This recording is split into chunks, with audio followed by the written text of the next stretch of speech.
E isto gera uma certa incapacidade depois, por exemplo, de recolhimento. A gente não consegue desligar. Não é? O telefone está sempre...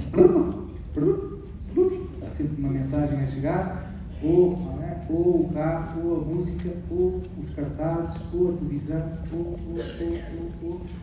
E, portanto, às tantas, como eu digo, parecemos umas galinhas tontas, não sabemos para onde nos havemos virar. E isto gera, como eu dizia, uma capacidade de recolhimento. Nós já não conseguimos fazer silêncio, já não conseguimos entrar em nós mesmos, já não conseguimos contemplar a beleza da criação, já ninguém olha, né? Para o sol, nem para as montanhas, nem para a lua, já ninguém canta. Por que é que ninguém canta hoje? Aqui cantamos, graças a Deus. Mas isso são tudo sintomas, eu acho, da água do aquário em que nós nadamos, digamos assim.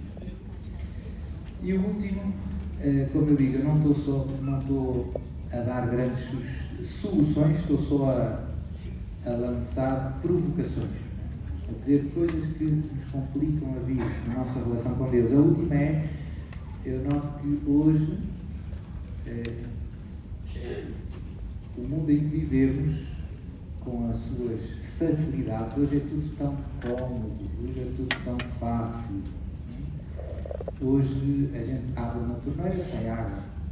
Se abrir outra, sai água quente. Não é? Mas há uns anos não era assim. A gente carrega num botão na parede, fica luz. A gente carrega num botão no comando, acende-se a televisão. Não é preciso levantar. Quando era criança, a televisão na minha casa era preta e branca. Eu tinha que me levantar e ir lá, mudar de canal. Lá, e ligar. E quando desligava, a televisão já estava velha, ficava uma bolinha, não sei se as pessoas saberam, e aquilo nunca mais desligava. Se eu ligasse logo, não ligava, demorava. Pois hoje já não é nada assim, hoje é tudo instantâneo, e onde o que eu queria sublinhar é tudo fácil demais, é tudo muito cómodo. E isso foi gerando uma certa, eu diria, uma certa atrofia na nossa capacidade de nos comprometermos com aquelas coisas que implicam um certo, digamos assim, um certo sacrifício, que implicam esforço. Hoje ninguém está para se chatear. Basicamente é isso. Ou vem de bandeja, ou não estou para isso. E isto é um perigo na nossa relação com Deus. Não é? Já falámos disso aqui, o Padre Miguel, o Roberto, já nos ajudaram a perceber que se nos deixarmos dominar por esta, digamos assim, anestesia que o mundo traz, nesta vida cómoda, quentinha, estar de pantufas no sofá, a ver a Sport TV, ou não sei o quê, e não querer chatices, isso não nos vai levar para o céu. E nem nos vai fazer felizes cá na Terra. Não existe amor verdadeiro sem compromisso, sem sacrifício. Vou repetir esta frase, depois cada um tirará mais consequências que quiser. Não existe amor verdadeiro sem compromisso, nem sem sacrifício. Perguntem às mães, se não dá trabalho ter filhos, não dá trabalho manter a casa a funcionar, não é? Vale a pena, vale. Porquê? Porque só o amor nos enche as medidas.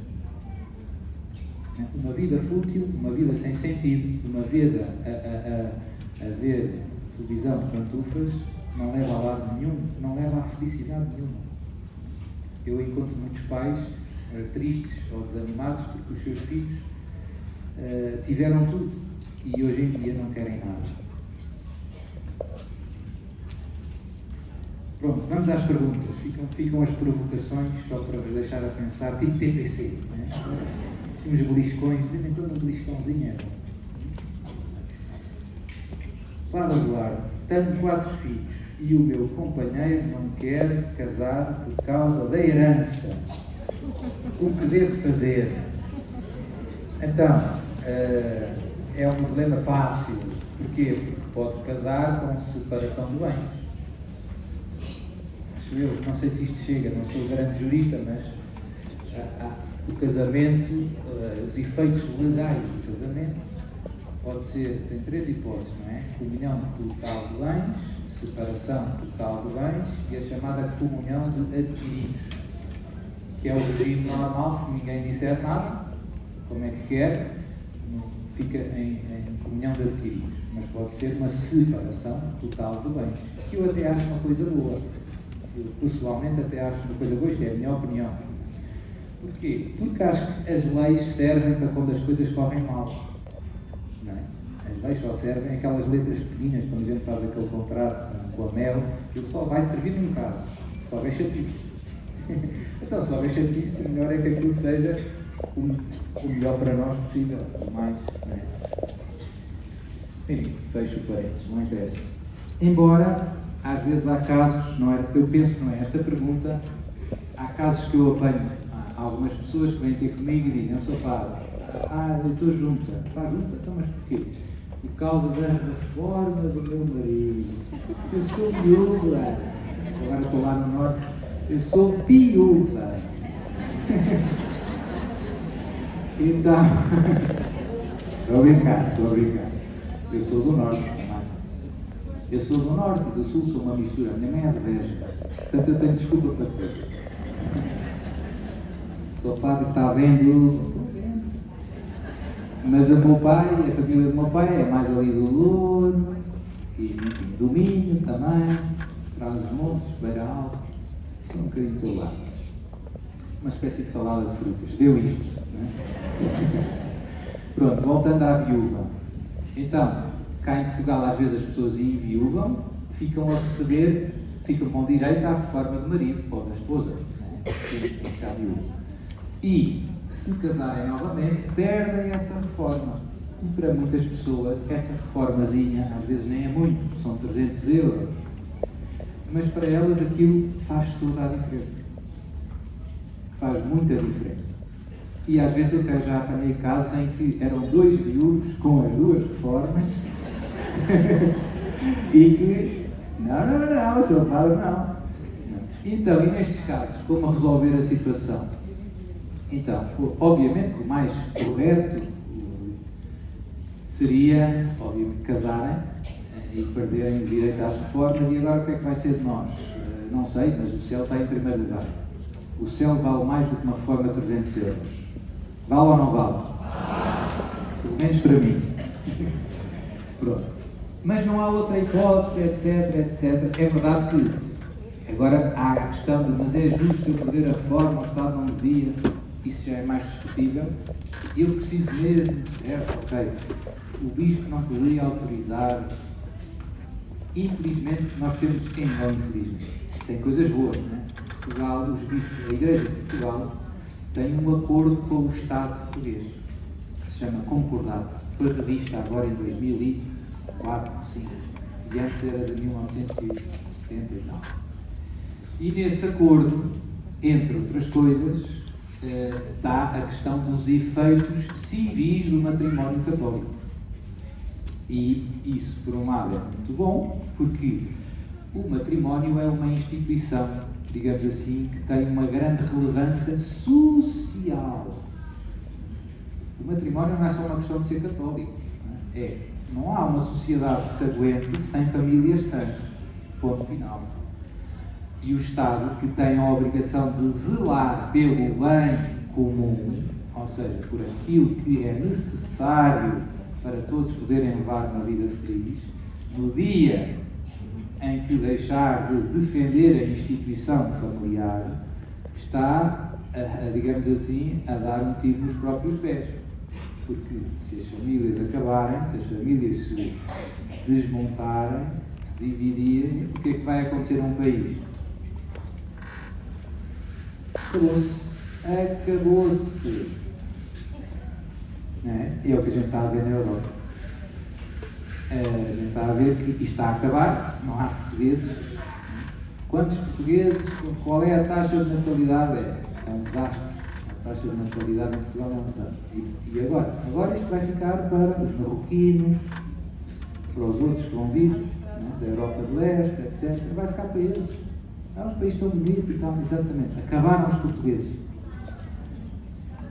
E a culpa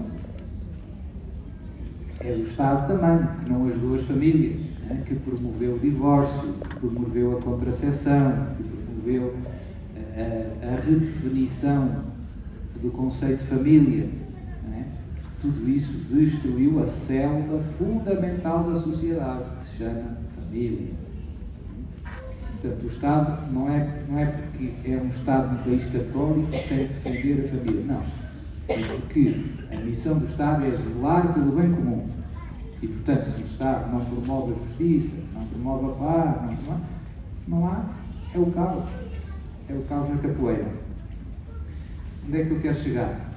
Estas leis, se calhar, também não ajudam. Hoje em dia, cada vez há mais leis e, portanto, cada vez eu tenho mais dúvidas se é bom que o matrimónio católico tenha efeitos civis. Porque hoje em dia o casamento para o Estado quer dizer juntar com quem eu quiser, um com um, uma com uma. Para o Estado é casamento. Eu não sei se quer que o casamento católico tenha esse reconhecimento.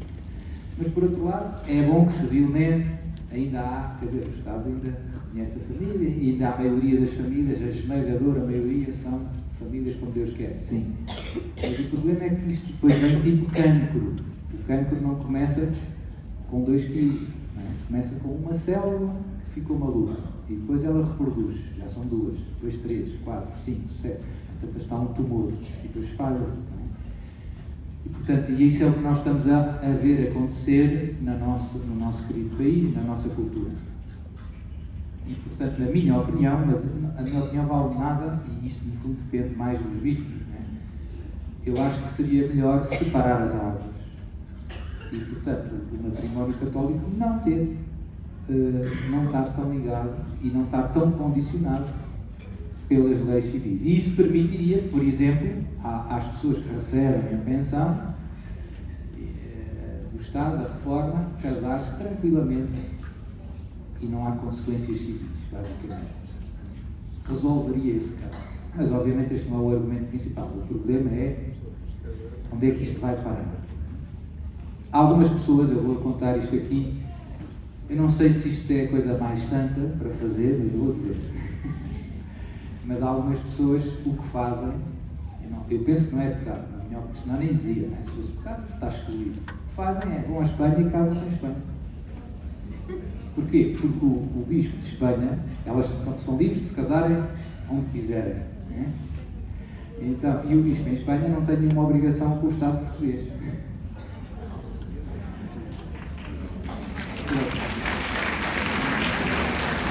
Portanto, há algumas pessoas que fazem, vão à Espanha, casam-se em Espanha, vão de lua de mel e depois voltam para Portugal e continuam a receber a sua reformazinha. E eu não a chateio. Eu não a chateio, eu deixo-as em paz e fez muito bem casar-se pela igreja. Não pode viver com outra pessoa, maritalmente, com a qual não está casado. Isso é que é importante. Cabe junto. Pronto. Padre Lara, não comungo, estou no segundo casamento. Pedi a anulação do primeiro casamento, sinto falta da comunhão. O que fazer? Então, começar primeiro por esclarecer aqui as palavras. Pedi a anulação e, tecnicamente, o casamento não se anula. Anula parece um jogo de palavras, mas é importante a gente esclarecer bem as coisas. O matrimónio entre 2 batizados, que foi rato, ou seja, foi livre, consentido e que foi consumado com o ato próprio dos esposos, o ato conjugal, é absolutamente indissolúvel. Esta é a fé católica. Quem é que ensinou isto? Jesus de Nazaré. Já ouviram falar? Já? Pronto. Jesus fez alguns ensinamentos sobre o matrimónio. No tempo dele, Moisés permitiu que se passasse um certificado de divórcio. E tu, que dizes, Jesus? E Jesus disse, foi por causa da dureza do vosso... No princípio, não era assim. Ou seja, isso não é o plano que Deus quer. Deus tolerou isso. Fechou o olho. Às vezes as mães fazem isto na guitarra. a gente aguenta um bocadinho, não é? Para não ir logo entrar a matar. Mas não é esse o plano inicial de Deus.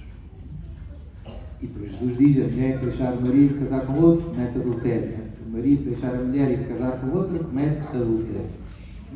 Comentário dos apóstolos: mestre, se essa é a condição do homem, o melhor é não se casar. Ou seja, eles perceberam que Jesus estava a fazer um ensinamento exigente. Exigente. O casamento é uma coisa séria. Nossa, pá, mas eu ouvi dizer que a minha vizinha, já vi tantas pessoas que foram lá ao bispo, ao tribunal eclesiástico e que obtiveram a anulação. Não, a anulação não é possível. Agora, há muitos casos, já vou explicar porquê, em que a Igreja intervém para perceber se existiu alguma vez casamento. Uma coisa é haver casamento e depois correu mal, o Benfica não foi campeão, ele zangou-se, fugiu de casa. Mas no dia do casamento ele queria se casar. Então aquele casamento é válido. Outra coisa é quando existem indícios, motivos para suspeitar que provavelmente, ou que aquele casamento pode não ter sido válido. E como o casamento é uma coisa séria, a Igreja intervém com muito cuidado e há um processo de nulidade matrimonial, não é de anulamento. Anulamento existe e eu paro. A nulidade é, vamos ver se existiu ou não existiu. Fui claro? É diferente. E o que é que pode levar um casamento a não existir? Parece que se casaram, foi à igreja, ali tinha vestido, tinha vela, tinha flores, tinha os anjinhos com as alianças, o coro cantou lindamente e o casamento foi nulo. O padre falou muito bem, até foi o padre Miguel que foi lá. Muito igual. E foi tudo uma maravilha, o copo de água foi ótimo e o de vinho também. Mas suspeitamos que motivos, vou dar alguns básicos. Por exemplo, alguém que casa, mas que não tem intenção de se casar para sempre, até à morte. Eu caso, deixa cá ver se isto corre bem. Se correr mal, eu separo. Se no dia do casamento essa é a atitude, o casamento é nulo, não te casaste. Parece que te casaste, mas não te casaste. Eu caso, mas não quero ter filhos. Então para que é que te casas? Eu caso, não quero ter filhos. É nulo. Eu caso, mas eu vou ter assim umas escapadelas. O padre sabe, não é? Não somos de aço. Se no dia do casamento eu tenho essas intenções, é nulo o casamento. Não quero ser fiel à minha esposa. Se isso acontecer, se eu conseguir mostrar que no dia do casamento isso aconteceu, então é nulo. Outro, estou grávida, os meus pais disseram, é melhor casar. Eu não queria muito, não queria nada, mas lá casar. É nulo. Certo? E depois há alguns mais difíceis de determinar, hoje que se calhar são a maior causa, que é as pessoas que se casam, mas que não têm bem noção, imaturidade, irresponsabilidade do que é que estão a fazer. A gente às vezes vê isto, sobretudo os padres que estão nos casamentos, não é? A gente vê aqueles pombinhos e eles não têm noção do que é que estão a fazer. E então às vezes isto chama-se a incapacidade de assumir as obrigações do matrimónio. Por exemplo, uma pessoa de uma imaturidade tal, de uma irresponsabilidade tal, que no fundo não sabe o que é que está a fazer. Outras coisas que também às vezes acontecem, uma pessoa que tem escondeu do noivo alguma coisa muito essencial. Por exemplo,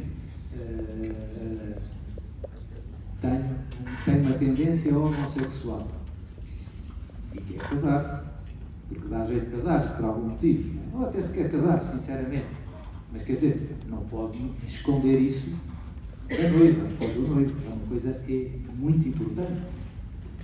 Portanto, se um tentar enganar o outro, Então isso também é motivo de nulidade. Não houve casamento. E hoje, infelizmente, isto acontece bastante. Não sei quantificar, só Deus saberá. Mas acontece. Estes exemplos que eu dei, como vocês percebem, são coisas que acontecem. Houve um caso agora que eu conheci há uns tempos, que umas pessoas que eu conheci veio-se a perceber que a noiva, antes do casamento, já tinha um caso com o patrão. E as amigas, antes do casamento, já diziam: não vais casar, quer dizer, isto, quer dizer, toda a gente sabe. Toda a gente sabe. Não? E ela casou. Eu, por acaso, até tive no casamento e parecia tudo muito bem. Mas, no fundo, já corriam muitas vozes, antes do casamento, do que é que estava a acontecer. Não? Acho que o patrão tinha alguns trocos. Enfim, a história da humanidade é muito parecida. Não é? São sempre as mesmas histórias. Enfim, e o outro noivo, nem por isso. Tinha uns sapatos mais rotos. Enfim. E por isso é que se repararem no processo de casamento, quando o padre prepara os noivos, há todo um grande cuidado da Igreja para ver se existem estas disposições mínimas para ser válido o casamento, porque senão estamos a brincar com coisas sérias demais. Os sacramentos são coisas santíssimas, não são santas, são santíssimas. Não é para brincar. Não é para brincar. E hoje isto, infelizmente, acontece muito. Há pessoas que vão à missa e vão comungar e não deveriam comungar.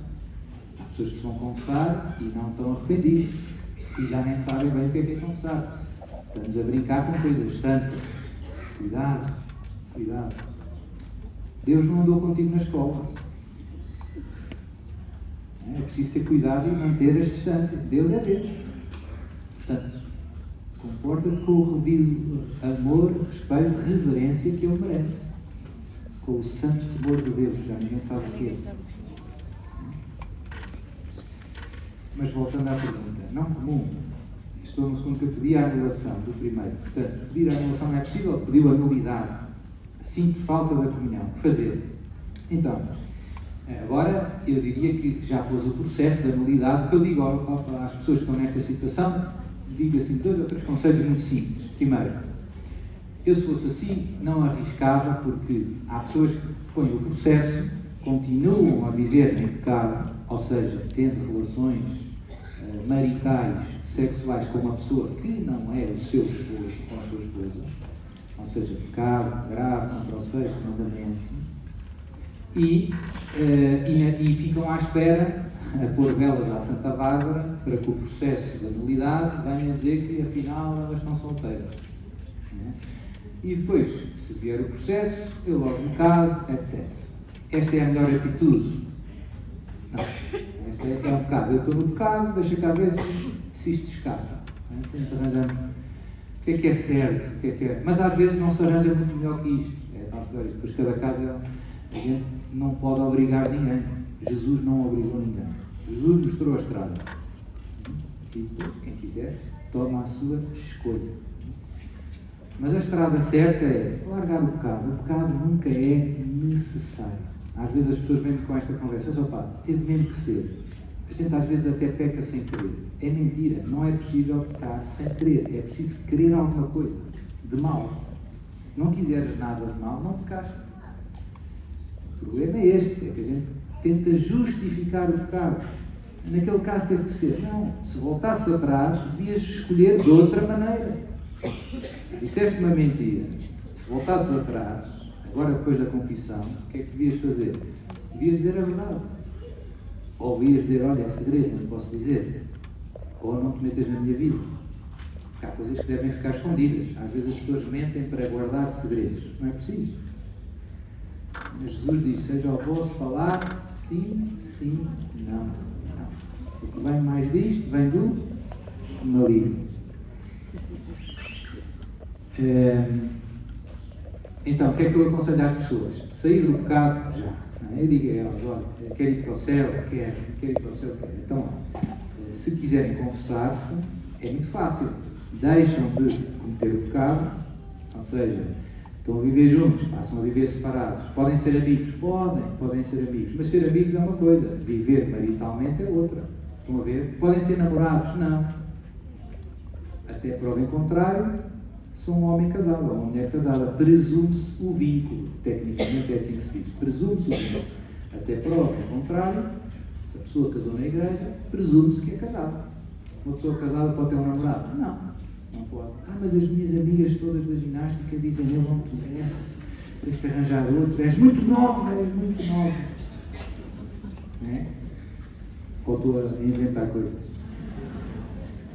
E portanto a gente vai na onda. Não. O céu vale tudo. Portanto, o primeiro passo é sair do pecado, arrepender-nos. Às vezes não é só fazer o que o Padre diz, é perceber: isto magoou Jesus. Olha para a cruz. Doeu. Os teus pecados doeram. Há muita gente que não percebe isso. Doeram muito a Jesus. Portanto, o melhor é parar de pecar.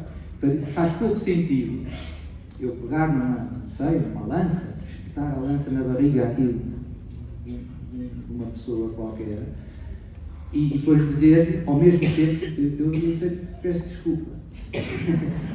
E o outro veio: então se calhar podias tirar a lança. Nós às vezes fazemos isto com tantas coisas, estranhamente. Quer dizer, nós estamos a continuar o pecado e ao mesmo tempo não sabemos o que é que queremos. Não, o que tu estás a fazer magoa Jesus. Portanto, o pecado acabou-se. E pronto, podemos ser amigos, podemos ir ver o Benfica juntos, podemos ir ver, não sei o que, rezar o texto juntos, podemos ir à missa, só não podemos pecar. Muito simples. Podemos ir andar de bicicleta? Podemos. Tudo que não for pecado, podemos ir ao encontro de faz uma canção nova? Podem. E depois já se podem confessar. Se largar o pecado grave, já se podem confessar, porque no fundo era aquilo que eu dizia: é preciso tirar a lança para pedir desculpa. Não faz sentido eu ir-me confessar e não querer parar de magoar Jesus. Seu Padre, olha, eu estou a viver junto. Então está arrependida. Isso não. Agora, não é? Se está apressado, não é? Não. Mas se quiser pedir perdão a Jesus, tem que parar de magoar Jesus. O arrependimento é necessário para o Padre poder dar a absolvição. Sem arrependimento, Deus quer perdoar, mas o meu coração está fechado ao perdão de Deus. E então digo-lhes: pronto, então agora são amigos, até enquanto o processo está a correr, já se podem confessar hoje e já podem ir à missa e comungar hoje, na missa da tarde.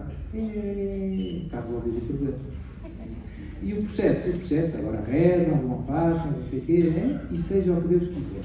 O que nós queremos não é o que me dá jeito, queremos a verdade. O que me dá jeito é a verdade, não é o que verdadeiramente me dá jeito é que a Igreja investigue com cuidado e, se foi nulo, que eu saiba que é nulo. Se foi válido, que eu saiba que é válido. E eu preparo as pessoas para os dois desfechos, eu digo-lhes: se vier que é nulo, Deus seja louvado. Se vier que está casado, Deus seja louvado. E agora, Sr. Padre, que vai ser menino, sou nova, tenho 25 anos, e sou tão bonitinha, e agora? E agora vou-me santificar, vou ser uma santa, nestas circunstâncias difíceis em que a vida me colocou. É a tal história: não vou fazer de vítima, vou amar a Deus, servir a Deus e os meus irmãos naquelas circunstâncias difíceis que Deus me colocou. E não é o fim do mundo. E vou ser muito feliz com a graça de Deus. E isto vale para quem teve um acidente. Sei lá, magoei-me, um acidente de trabalho e parti uma perna, fiquei sem uma perna. E agora? E agora vou-me santificar só com uma perna. E vou ser muito feliz com a graça de Deus. Nós não conseguimos impedir, digamos assim, que nesta vida o mal, de alguma maneira, não nos toque na pele. A boa notícia é, com a graça de Deus, tudo o que nós vivemos e sofremos serve para a nossa união com Deus. A cruz não te afasta de Deus. Vou repetir, porque tu foges da cruz. Não precisas de fugir. A cruz não te afasta de Deus. Pelo contrário, Se tu abraçares a cruz com o mesmo amor que Jesus abraçou, com fé, a cruz vai ser uma espécie de microfone. Aumenta, amplifica o amor de Deus em ti. Isto é fácil de ouvir. Eu percebo aqui. Chega ali fora, alguém me pisa ao sapato. A gente esquece tão rápido. Que a cruz não... O problema não é... A cruz ajuda a amar mais. A encher-me de Deus. Há muitas histórias. Os santos ajudam-nos também nisto. Os santos, no fundo, têm as reações que nós não temos e que gostávamos de ter, não é? Uma vez, Jesus... São João da Cruz, como sabem, um santo carmelita. Há muitas pessoas que perguntavam: o que é esse trapinho aí castanho que o senhor tem? Chama-se escapulário Nossa Senhora do... Eu achei que era bastante óbvio, mas pelos vistos não é mesmo. Pronto. Mas isso é muito grande. Pois, este é que é o verdadeiro escapulário. Os outros pequeninos são a mesma coisa, mas numa versão, digamos assim, mais prática. Mas essencialmente é a mesma coisa.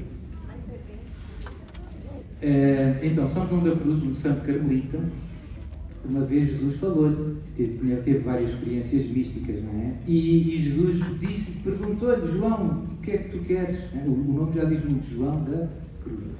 João, o que é que tu queres? O que é que tu queres? E João disse a Jesus: quero mais sofrimentos, mais tribulações, mais por ti. Não sei quantos de nós íamos ter esta reação. Eu, a começar por mim, eu não gosto muito também. Eu prefiro ter uma vida serena e tranquila. Não é? Todos nós, não é? Mas é por termos fé, por termos pouca fé. No fim, é por a nossa fé não ser muito grande. Se a nossa fé crescer, nós olhamos para a cruz com outros olhos. Alguns mártires dão este testemunho heróico, né? Quando a cruz bate à porta, quando eles são condenados à morte, em vez de desesperarem, começam a cantar, começam a louvar a Deus por serem dignos de tão grande honra. E nós nos dissessem: agora a cadeira elétrica, e vai ser... Enfim. Portanto, estar numa situação difícil, ter uma cruz, não é...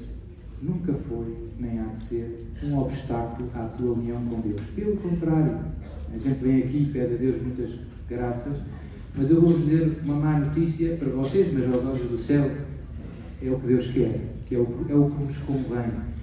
Se Deus curar essa doença que tu vieste aqui hoje, vai vir outra cruz. Oh, Senhor, portanto, a gente vai se ver para o ano. Onde é que eu quero chegar? Quero chegar que nesta terra não é o céu. O céu não é agora. Nós não percebemos isso. De alguma maneira o céu antecipa-se. Por exemplo, na missa. Na missa estamos no céu.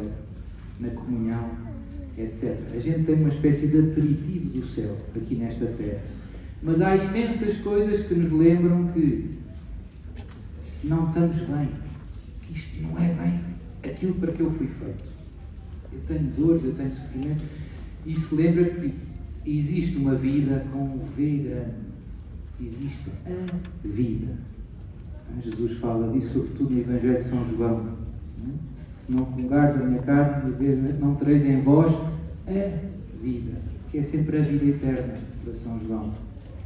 Essa vida já começa, por exemplo, com a comunhão, mas no fundo, a libertação plena do mal só no... Até lá, se alguém quiser ser meu discípulo, tome a sua e siga. Não há outra volta a dar. Não conheço nenhum santo que tenha uma vida sem cruz.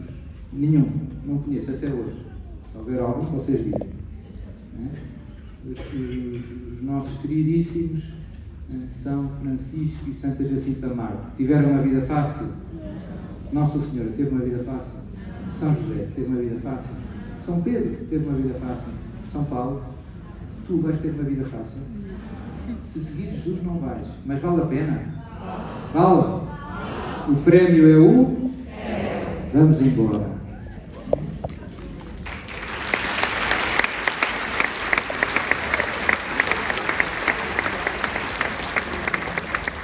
Padre, é possível estar em estado de graça e sofrer efeitos de um malefício? Eu diria que não. Regra geral, não. Há algumas exceções. Na história também da Igreja, a gente vê que houve alguns santos e alguns místicos que foram, um bocado, digamos assim, atormentados pelo demónio de uma maneira extraordinária. Normalmente só sofrem aquilo que se chama, tecnicamente, as vexações diabólicas, ou seja, são ataques mais exteriores. O demónio arranha-nos, magoa-os, atira-os da cama, pronto, tipo Padre Pio, São João Bosco, Beata Alexandrina de Balazar. Mas há um ou outro caso, mas são mesmo ultra extraordinários, em que são as almas vítimas, em que Deus permite que eles sejam possuídos como uma cruz que eles levam para a nossa salvação. Como os pastorinhos fizeram tantos sacrifícios, há um sacrifício que pouquíssimas pessoas fizeram ao longo da história, que foi ser atacado pelo demónio de um modo extraordinário. No fundo, isso é mais uma cruz, como outra, né? Estando na graça de Deus, estando unidos a Deus. Mas isso, como eu digo, é raríssimo. Uma pessoa que reza, que comunga, que vai à missa, né? A minha vizinha de baixo fez uma bruxaria com o sapo da boca cozida e apareceu lá, não sei o que mais. E agora? E agora nada. Agora ficas na maior, vais à missa outra vez, abençoas a tua vizinha e mandas-me um convite para ela vir para o WhatsApp, para o ano, para o retiro. Ela bem precisa, né? Portanto, nós não temos que andar a fugir de nada. Quem está na graça de Deus leva Deus dentro de si. Quem leva Deus dentro de si? O demónio é que está em apuros, digamos assim. Portanto, tu tens que ser quem és. E pronto. Embora há muita gente que eu digo e ensino estas coisas, que a melhor maneira de estar protegido contra as bruxarias, contra os malefícios, é viver uma vida na graça de Deus. Há pessoas que fazem, então vão confessar, então vão comungar. Eu fico triste que eles façam isso só por esse motivo. Quer dizer, ele vai se confessar para o demónio não chatear, ele vai comungar para o demónio não chatear, mas não está preocupado com ir para o céu, com amar Jesus. Estão a perceber? É triste.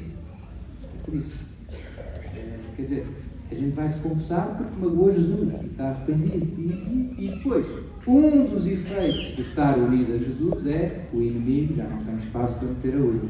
Mas é só um dos efeitos. Portanto, não faz sentido pôr isso em primeiro lugar. Não deve estar em primeiro lugar. Em primeiro lugar deve estar aquilo que São Francisco chorava, não é? Foi o Padre Miguel que também disse. O amor não é amado. Não foi aqui, então. Eu vim de algum lado onde ouvi isto. Foi. Quem é que disse? Quem é que disse que o amor não é amado? Foi o Roberto. Então foi aqui. São Francisco a chorar, o amor não é amado. Pois devia ser isto que nos devia levar à confissão, à comunhão, a tudo isso. Como no casamento, a gente não quer casar-se com alguém por outros motivos. Ele é muito rico. Sim, mas gostas dele ou não gostas dele? É por amor ou não? Não, também gosto. Mas é triste quando o motivo principal é uma coisa que não devia ser a principal.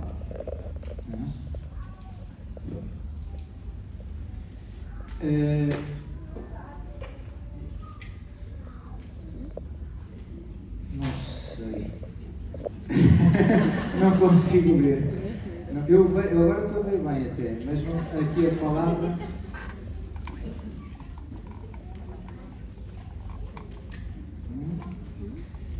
Ok. Está bem, já percebi mais ou menos. É assim, o português não é o melhor. Então, a mamãe aflita, o filho casa, depois vende a casa, foge com outra mulher, não sabe dele, a mãe. Como viver esta situação? É bruxeiro?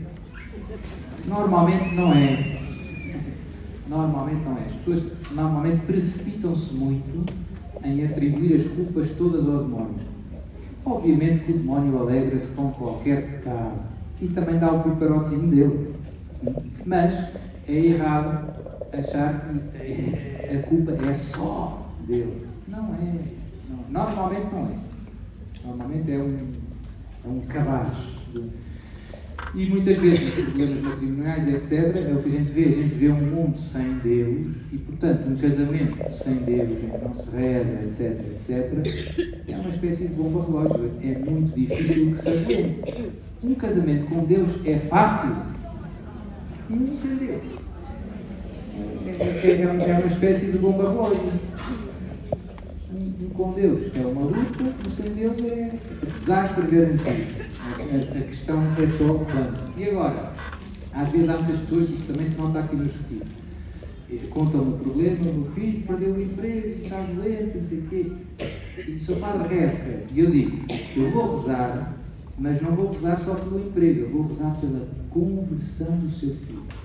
Porque as pessoas queriam, no fundo, que eu rezasse só para que o filho voltasse a ter emprego, ou que voltasse para casa, para a mulher.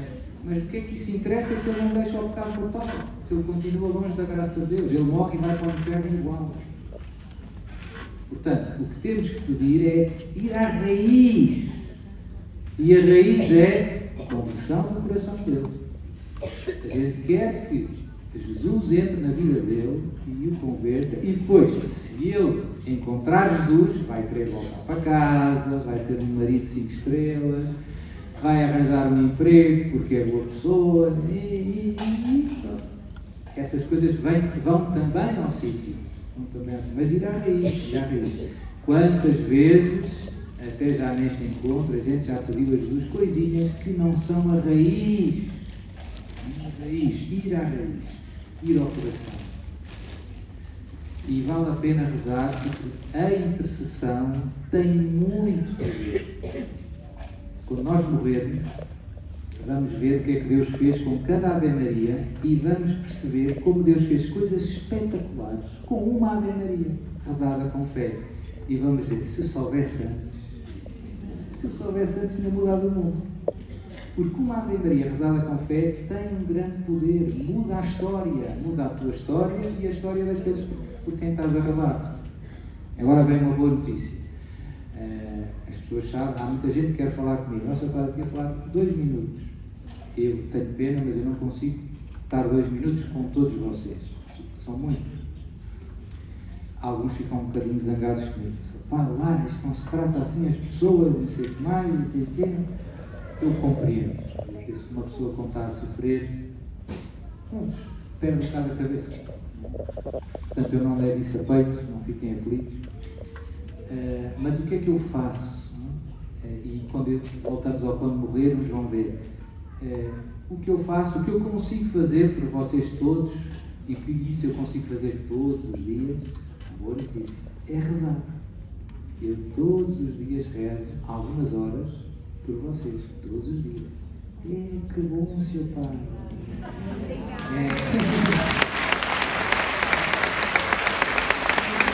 Nada mais difícil. E como sou padre, tenho a graça de poder celebrar a missa, que é a oração mais potente de todas. É tipo a bomba atómica. Vai tudo ao ar. Não há mal que resista. E então, muitas vezes, eu não tenho intenções para a missa. Nas paróquias as pessoas pedem, eu tenho a obrigação de as servir, não é?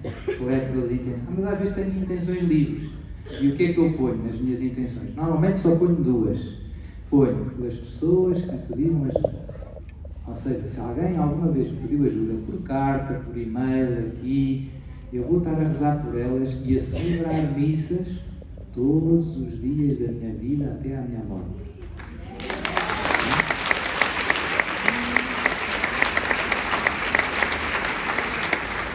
E às vezes também ofereço pelas almas do purgatório, porque são meus irmãos e irmão ajuda o irmão. É simples.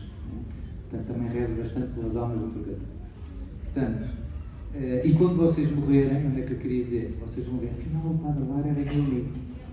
Ele não me atendeu, ele foi um bocadinho duro, que fez aquela cara de mau, mas afinal era meu amigo. Olha, centenas de missas que ele celebrou por mim, e de terços, e de sacrifícios pequeninos, mas foi, não é? Menos um Kit Kat. São pequeninos, mas sabe qualquer coisa. E pronto. Portanto, vamos alegrar-nos com tudo isto. E isto chama-se, é um dos mistérios, um dos dogmas da nossa fé, a comunhão dos santos.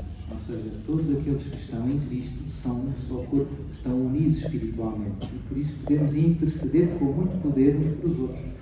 Mas eu estou no Brasil, eu estou no Japão. É indiferente, para Deus é indiferente. Se eu celebrar aqui a missa, as graças chegam lá. Na hora. Quando se reza o terço, também se chama rosário.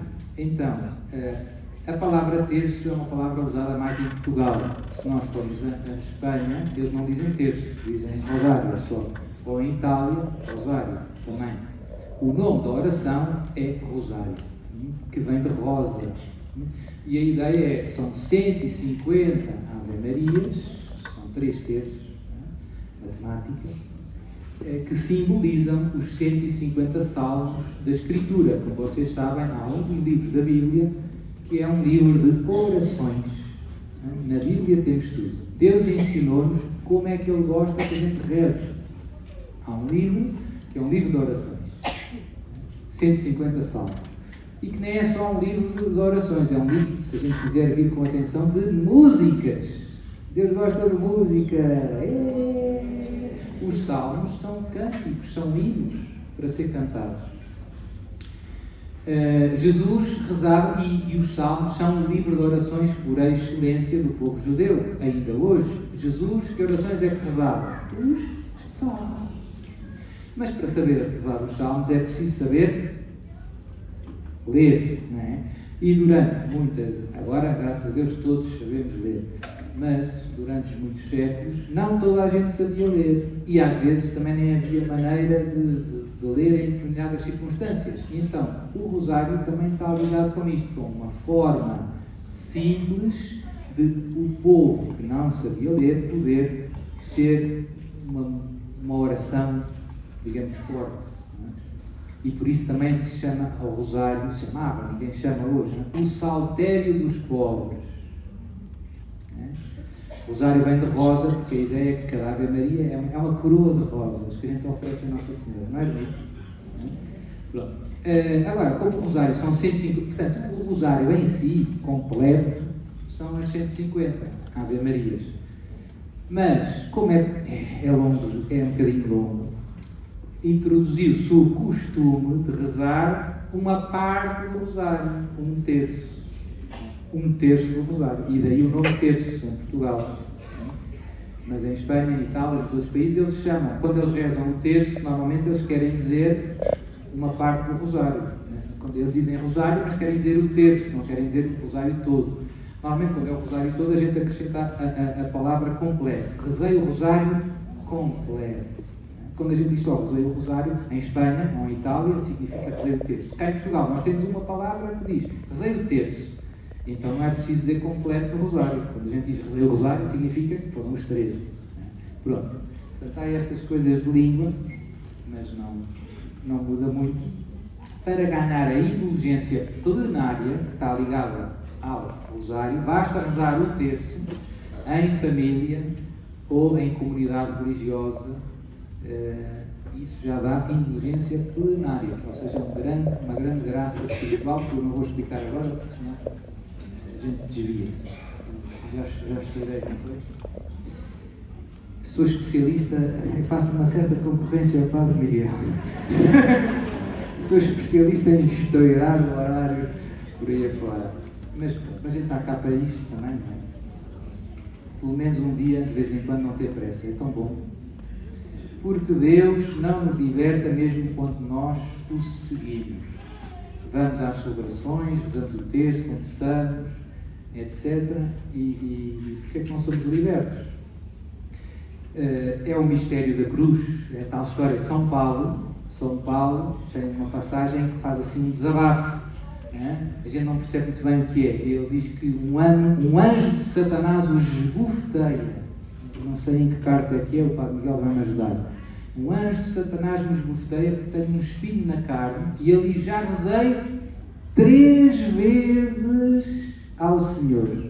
Senhor, tira-me. E o São Paulo não era propriamente um homem sem fé. Ressuscitou mortos. Rezei 3 vezes ao Senhor. E o que é que aconteceu? Jesus o que é que lhe respondeu? Basta-te a minha É na fraqueza que se manifesta o meu. Pronto, está aí a tua resposta. Deus é a tal história, é o mistério da cruz. A cruz às vezes é útil para a nossa santificação. Deus, na sua providência, achou aquele problema de Paulo, eu não vou tirar porque aquilo é bom para ele.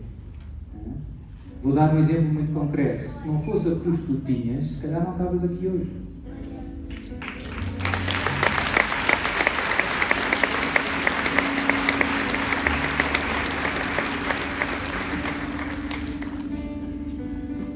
Pronto, vamos rezar. Tenho que resistir à tentação. Então, quem reza comigo? É o Padre Miguel. Venha, Padre Miguel. Coberto, venha. Então vamos pôr-nos de pé.